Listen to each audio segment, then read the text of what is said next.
Hello guys. So in this lesson, our focus is to explore more on this appointment system which we initially created.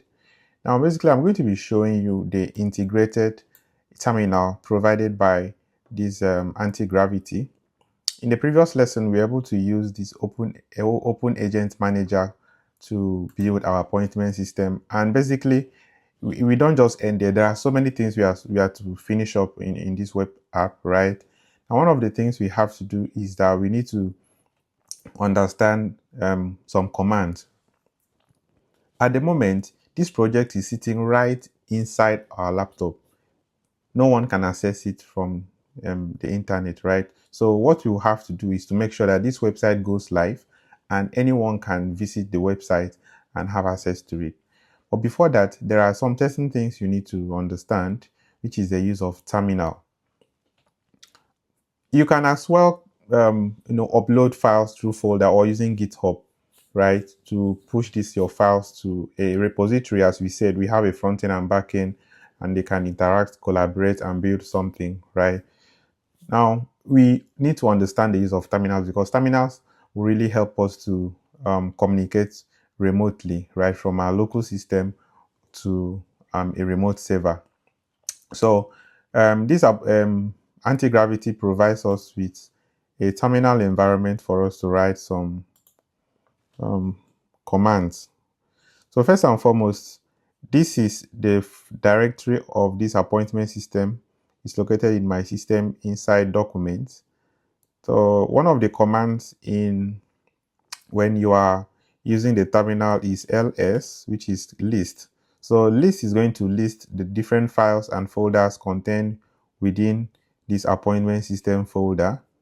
So the AI agent built for us different files such as composer.json file.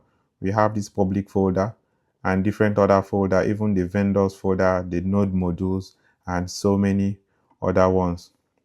Now we have another function, another command that is written as clear, that is CLEAR.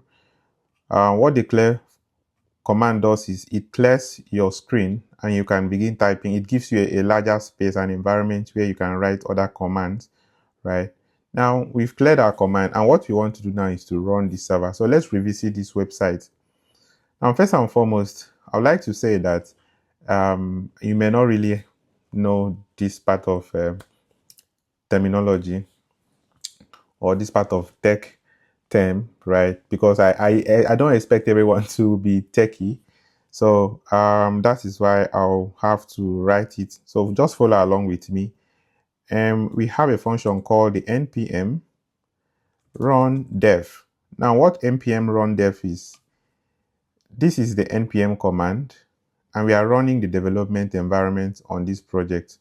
Once you hit enter, it pops up this link. Now once you follow this link, this is telling us that we have this is Laravel and this is Vite. I don't expect you to know all this, right? And we are running our local environment. That's for the front page, 517. So this is called port 5173 localhost. That is within our system. Now, this does not give us access to our web app. The next thing we'd have to do is to create a new terminal while this particular terminal is actively running. So create a new terminal, and then we type php artisan serve, right? php artisan serve. You can actually use ChatGPT to get this. So I don't expect you to memorize whatever thing I'm doing here.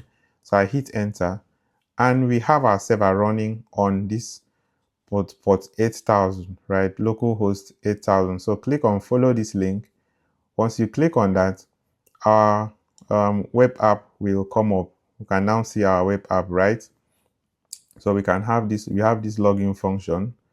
We have the sign up function here already registered for you to log in. So our web app is actually working. So let's click on financial investment planning.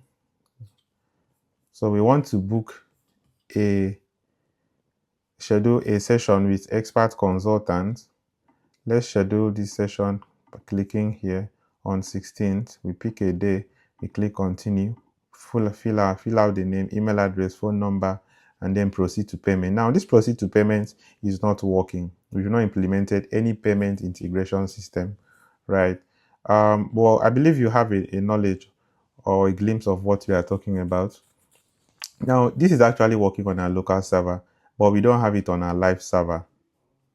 Okay, so while this app is running, so while this web app is running, I would like to create a new terminal, right? I would like to create a new terminal. So now I said that one of the things you have to do before creating or committing your work to a repository, that is to GitHub, is by initializing this environment. And we use this command called the git init. So git init, it initializes that environment, right? It's an initialized environment. Now we have another command that says git status. That is status.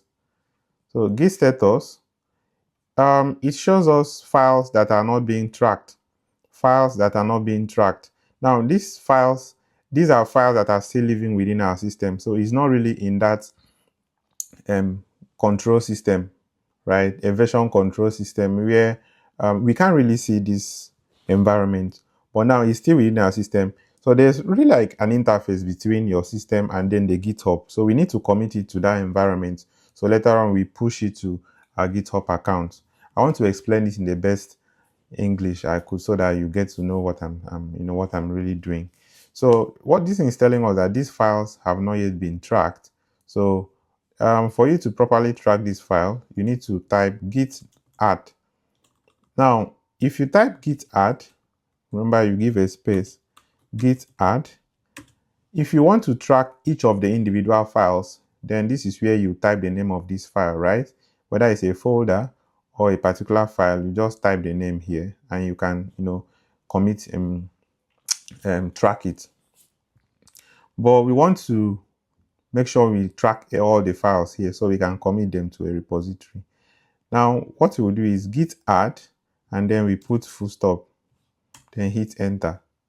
So if we type git status again, exactly. So we now have these files have now been committed, like have now been tracked. That is why we can see this green color on the folders and all the files.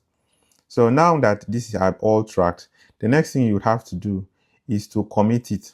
Now, what does commit do? So we type git commit, then these are all commands, and I don't expect you to memorize it. I've been doing this for some years. So git command, then this -m says we want to assign a message to it. And usually we give it a message such as, let's say this is my first commit.